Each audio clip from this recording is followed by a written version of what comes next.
తిథులు టీఎల్ఎం గురించి చెప్పుకోండి. ఏంటిదమ్మా? తిథులు టీఎల్ఎం.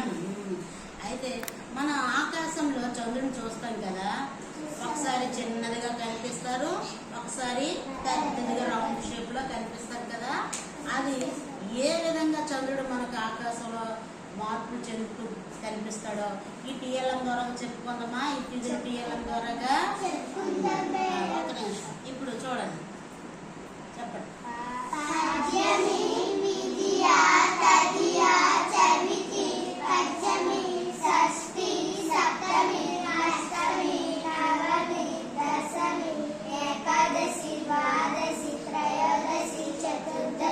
పౌర్ణమి. ఏంటమ్మది? పౌర్ణమి అంటే అమావాస్య నుండి పౌర్ణమి వరకు వచ్చే 15 తిథులని శుక్లపక్షం అంటారు. ఏమంటారమ్మా? శుక్లపక్షం. ఈ శుక్లపక్షంలో పౌర్ణమి ఏర్పడుతుంది. ఈ శుక్లపక్షంలో పౌర్ణమి పాడ్యమి, విధియ, తదియ, చవితి, పంచమి, షష్ఠి, సప్తమి, అష్టమి, నవమి, దశమి, ఏకాదశి, ద్వాదశి, త్రయోదశి, చతుర్దశి, పౌర్ణమి. ఈ 15 రోజుల్ని శుక్లపక్షం అంటారు. ఈ శుక్లపక్షంలో పౌర్ణమి ఏర్పడుతుంది. మళ్ళీ ఈ 15 రోజుల్లో ఏం ఏర్పడుతుందో చూద్దామా?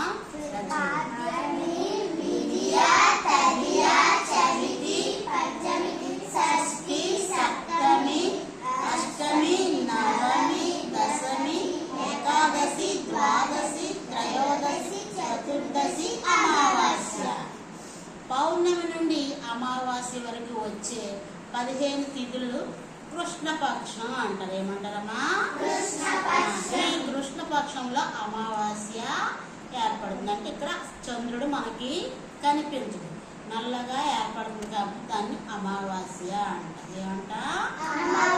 శుక్లపక్షంలో పౌర్ణమి ఏర్పడుతుంది, కృష్ణపక్షంలో అమావాస్య ఏర్పడుతుంది.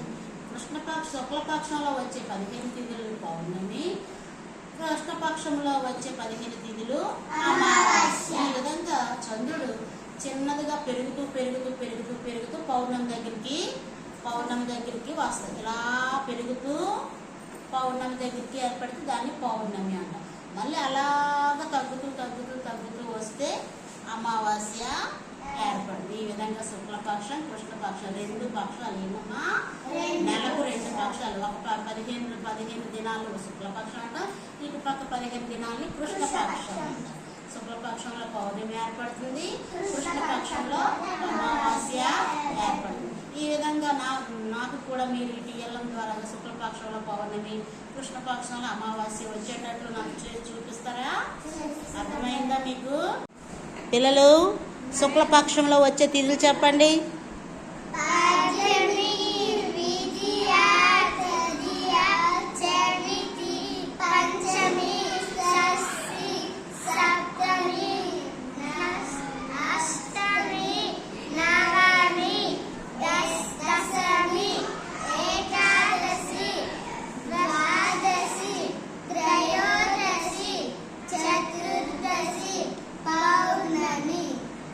ఏంటమ్మా?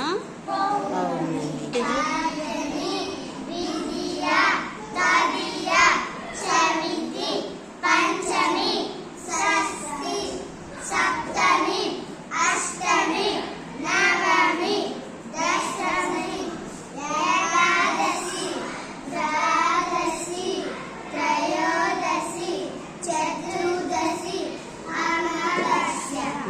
పౌర్ణమి లేక అమావాస్య.